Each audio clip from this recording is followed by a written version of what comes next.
Ladies and gentlemen, thank you for joining us today. We're so excited you're here. I hope you're here for a great ceremony we're about to have. We're going to ask you one small favor. Please turn off all your cell phones. We don't want them going off in case of an emergency, in case there's an Amber Alert. We'd like you to turn them completely off if you don't mind. And then we're about to begin. Thank you for joining us.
We welcome all of you here today as we're gathered in the sight of God and these witnesses to join this man, Michael Stevens, and Lauren Krause in holy matrimony.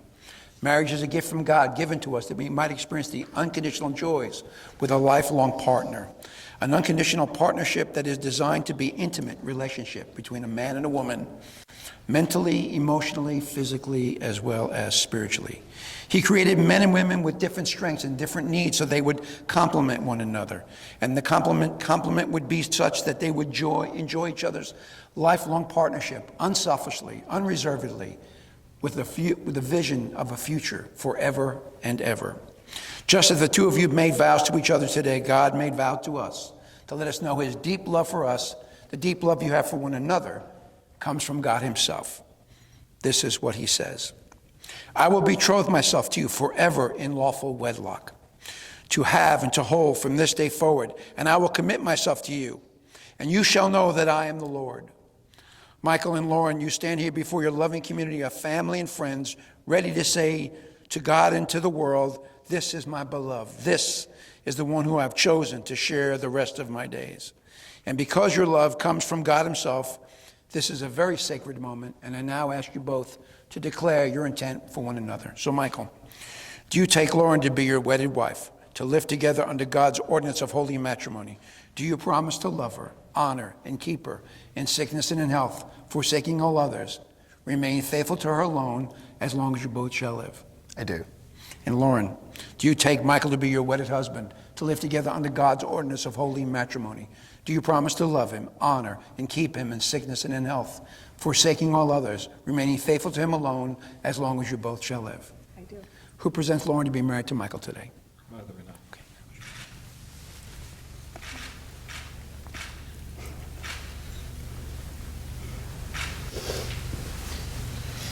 You may be seated. You killed it. Can you believe it's here? No. Well, today, Michael and Lauren, marriage is a sacred covenant between two people and God. That's why it's called holy matrimony. While a commitment is important, marriage is deeper. A covenant says, I will love you. I will trust you. I will be here for you no matter what happens, regardless of any circumstances. I will never leave. It's a sanctuary safe enough, risking to love and giving of yourself. Giving yourself in a way that is completely and unreservedly for someone else, not for yourself. It's allowing God to be the third strand of this marriage. That's why this marriage is important, because with God in the center of it, everything works. That's why the words of Ecclesiastes 4:12 are so pertinent to a marriage like this, and this that will last forever.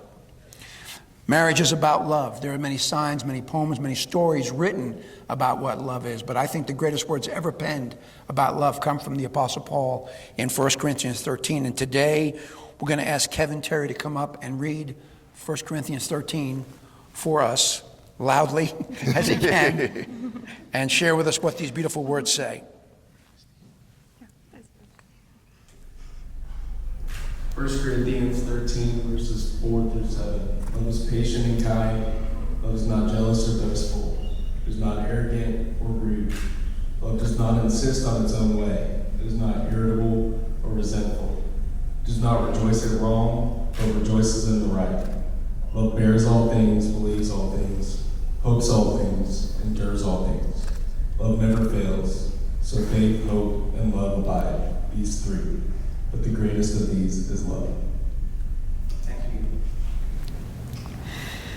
Lauren, Michael is a gift from God, but not just for you.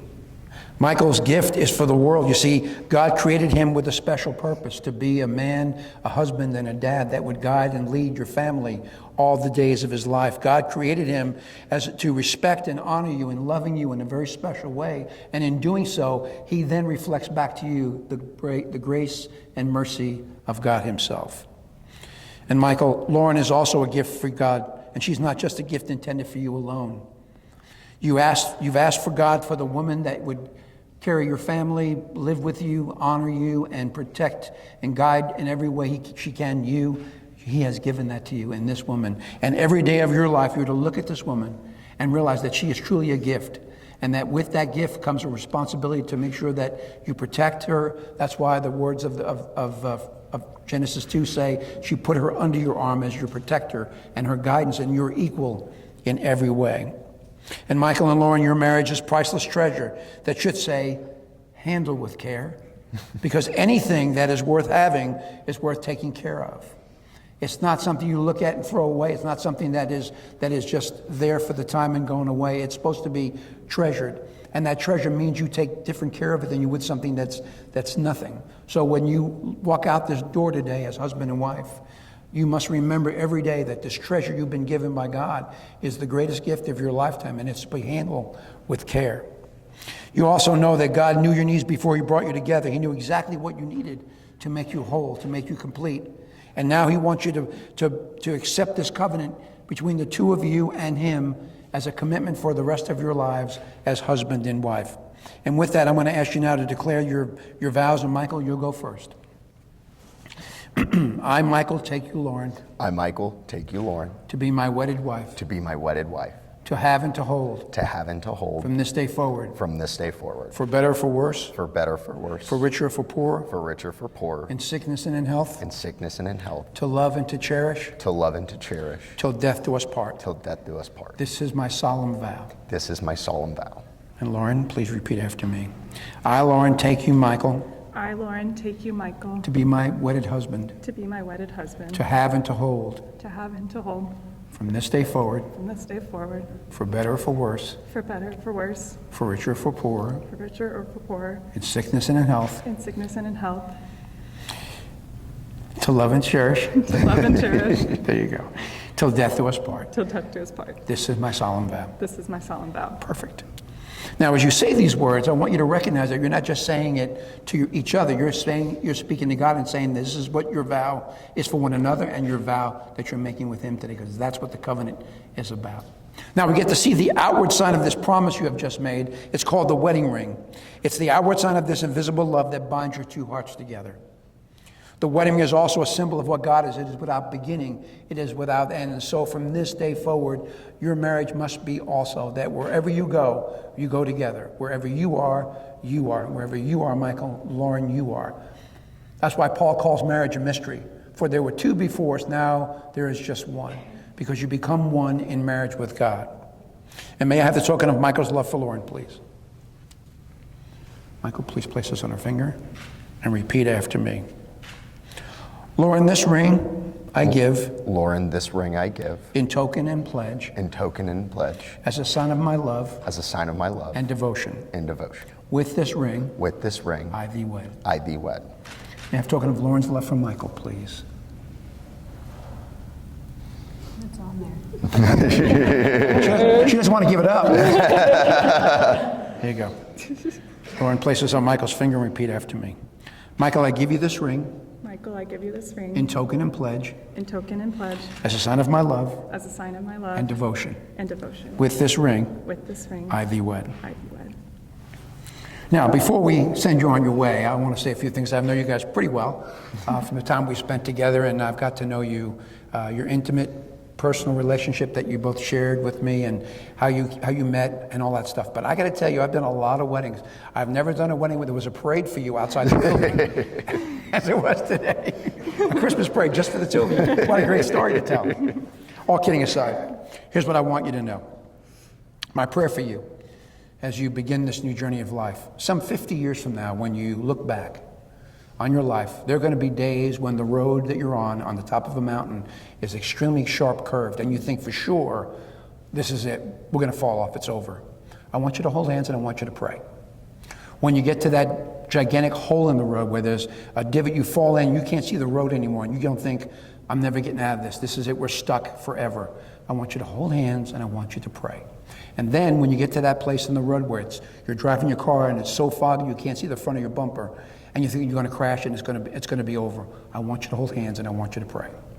Now, the reason I want you to do that is when you look back some 50 years from now on all those difficult days and all the good days, what you're going to find is a road that's perfectly straight.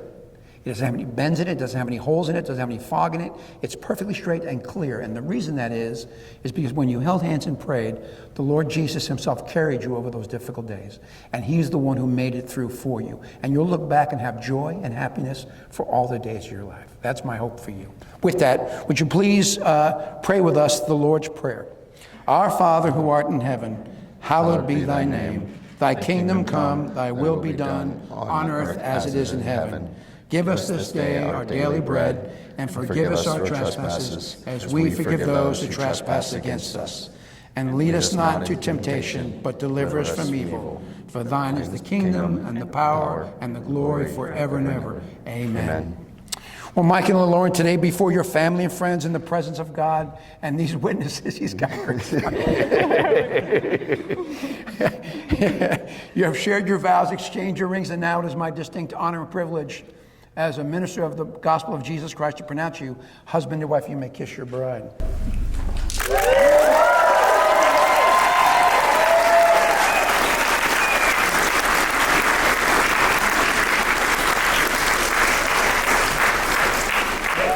Ladies and gentlemen, this is our big moment. Now we got to send them off in the right way, so a lot of screaming and yelling. For the very first time, Mr. and Mrs. Stevens!